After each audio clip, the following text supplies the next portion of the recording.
वयाहून जास्त बोलतो मग आता बोलता येईल शरद पवारचा सोबती आहे.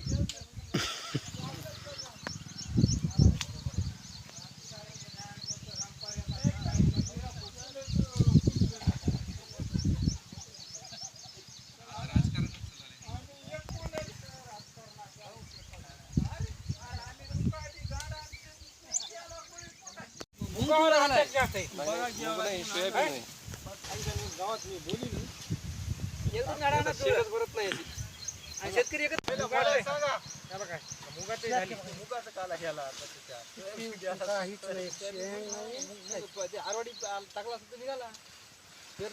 पिण्याचा सुद्धा खर्च फिटायची नाही वेळ आली. 8 दिवसापासून रोज उपटायले.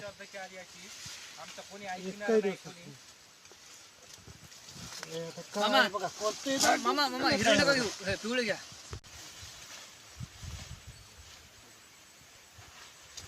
नाही तर या वर्षी आताच काही नाही. कोण म्हणाल ते आमदार खासदारांनी काय केलं आमच्या? मी म्हणलो काय केलं सांग.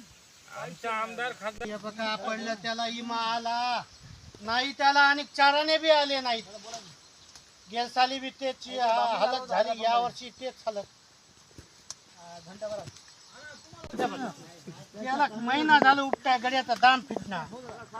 त्याला एकच काम आहे, रोज मामा इकडे या. मामा तुम्हाला बोलायचं त्याला सांगा पद्धत जे बोलले ना तेच बोलायचं जोरात. त्याला अगोदर सांगा ते 80% आम्ही दररोज 80% पटलं केलं. बरेच जण आमच्या आले नाही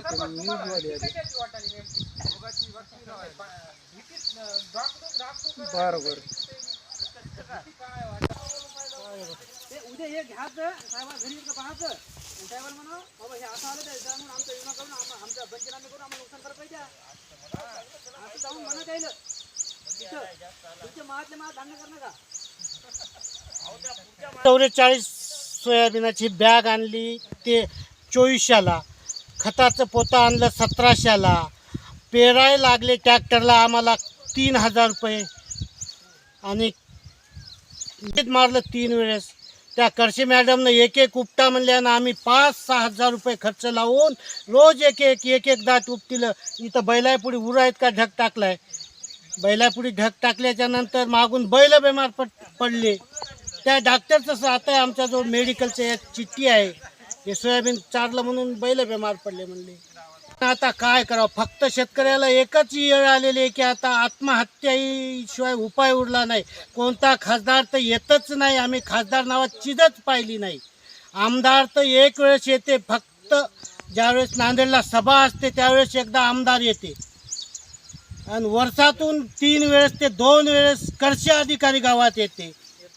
आणि आता हे मतदानाचे आल्याच्या नंतर हे गुरं बेमार पडले. आज आमच्या गावामध्ये ते गुराईसाठी ठेवलं, त्याला शेतात येत नाही तर शेतून जाण्याला एक जनावर न्यायला कमीत कमी 1000 रुपये खर्च आहे आम्हाला. दवाखान्याची डॉक्टरला बोलवलं तर त्याची फी द्यायसुद्धा पैसे नाहीत. त्याच्यासाठी हे सरकार म्हणते गोहत्या करू नका आणि घरात ढोरायला चारा टाकाय नाही तर लेकरायलाच नाही तर ढोरायला कोटून टाकावं.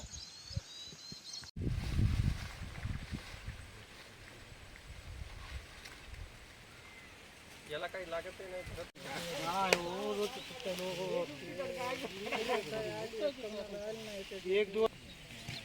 80% आम्ही दररोज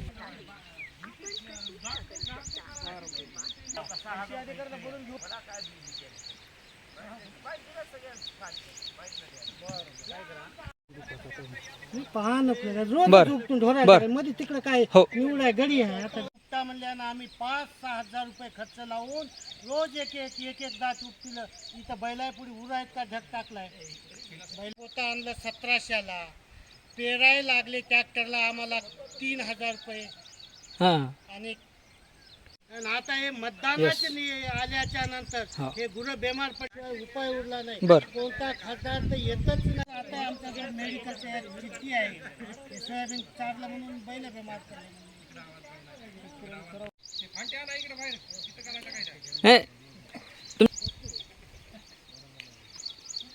80% आलाय. गेल्या साली कापण्याचा खर्च फिटला नाही तर या वर्षी आताच काही नाही.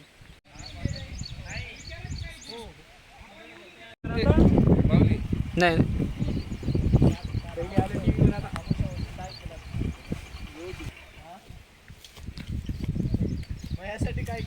गणेश नारायण कदम. माझी 4 हेक्टर जमीन असून मी 3 हेक्टरवर पेरणी केली. कमीत कमी 40 ते 45 हजार रुपये खर्च आला. सहज ट्रॅक्टरला म्हणतात की 3-3.5 हजार रुपये पलटीला आहे, 3.5 हजार रुपये ते 3 हजार रुपये रुटियाटर आहे, पेरणी 2 हजार रुपये आहे. याचं ट्रॅक्टरवाल्याला जर म्हणलो आम्ही बाबा हे जास्त व्हायला, ते सरळच म्हणायला लागले की 100 रुपये 110 रुपये लिटर पेट्रोल झालं, सरासरी माणसाला रोज 1000 रुपये झाला म्हणून सांगतात. मात्र शेतकऱ्याला सरासरी 300 रुपये सुद्धा रोज पडत नाही. 300 रुपये रोजानं आम्ही आज बी काम करायला तयार आहोत. कोणत्या रोजगार हमीत सांगा, कोणत्यात बी सांगा, आम्ही आज हे 3344 जात सर्वात महाग आणि सुधारित जात म्हणून 3344 घेतली. 33 कोणता रोग आहे? हे येलो मोजॅक म्हणून रोग आहे. गेल्या वर्षी अलग जातीचं घेतलं, गेल्या वर्षी महामंडळाचं घेतलं, त्याच्यावर 20-25% होतं. हे सुधारित जात म्हणून आम्ही हे महागाची घेतली. आता तुमची मागणी काय? आमची एकच मागणी, आता याचा पंचनामा करून आम्हाला काय मोबदला आहे ते देण्यात यावं. मोबदल्याशिवाय आता इलाज नाही. लेकराचं शिक्षण आहे, एका लेकराला शाळेत जायचं म्हणलं तरी 100 रुपये लागायला लागले. कोणता आठवाय उदरनिर्वाहच होऊ शकत नाही, लेकराचं शिक्षण होऊ शकत नाही. आणि हे शासन काय करतं, पंचनामे करूत घोषणा करते आणि मग नंतर काय म्हणते, आमचे कर्मचारी पाहायला यायला लागले. कर्मचारी येतात कमीत कमी त्याला दिपवाळी झाल्याच्या नंतर कर्मचारी येतात. नंतर तोपर्यंत जर ठेवलं तर आमचे 4 पायल्या हरभरे 20 किलो काही हे पेरून काहीतरी खाण्याची उदरनिर्वाह करण्याची आम्ही करतो. हे शासनाचे कर्मचारी एकच करतात, आपल्याशी करून अर्धे इमा करू देऊ करतात. सोयाबीनाची जात योग्य प्रमाणे सुधारित म्हणून आम्ही घेतली. 3 फूट हाईट उंची आहे हिची, कमीत कमी 3 फुटाच्या खाली आज शेतात कुठंच नाही. 3 फूट वाढलं, मात्र शेंग माल एक बी काहीच फूल सुद्धा नाही याला. आणि आता याच्या पुढे आम्हाला काही करण्याचा इलाजच नाही. याच्या अतिरिक्त आम्हाला एकच इलाज, शासनानं मदत द्यावी. कंपनी कोणती इमा देते, काही शेतकऱ्याला इलाज नाही आणि लेकरा बाळाचं शिक्षण होत नाही. एकट्यानं जर आत्महत्या शेताच्या कडेला करावं तर उद्या लेकरं असेच करणार आहेत. त्याच्यासाठी आमचा एकच इलाज आहे, लेकरं बायको समद्यानं काहीतरी अशी जहरीली औषध पिऊन आणि अशी आत्महत्या केल्याशिवाय आम्हाला काहीच इलाज नाही. कोणता कर्मचारी येऊ शकत नाही, कोणता आमदार नाही, खासदार नाही, कोणता ग्रामसेवक सुद्धा ससा गावात येऊ शकत. सरकार बघितलं तर त्यांचं सरकाराचं नियोजन असं आहे की फक्त त्याच्या प्रचाराने एकूण एकावर ओलढण्यातच तयार आहे. शेतकऱ्याच्या कोण्याही मालाला भाव नाही. सहज शेतकार म्हणलं तर ते म्हणतंय की वाढीव भत्ता द्यायला म्हणलं तर आम्ही सहज एक वेळेस बातम्या पाहिल्या तर वाढीव भत्ता मान्य करा म्हणून म्हणतंय. एका मास्तरला 1 लाख पगार आहे, शेतकऱ्याला 5000 पगार दिली तरी आम्हाला चालतंय.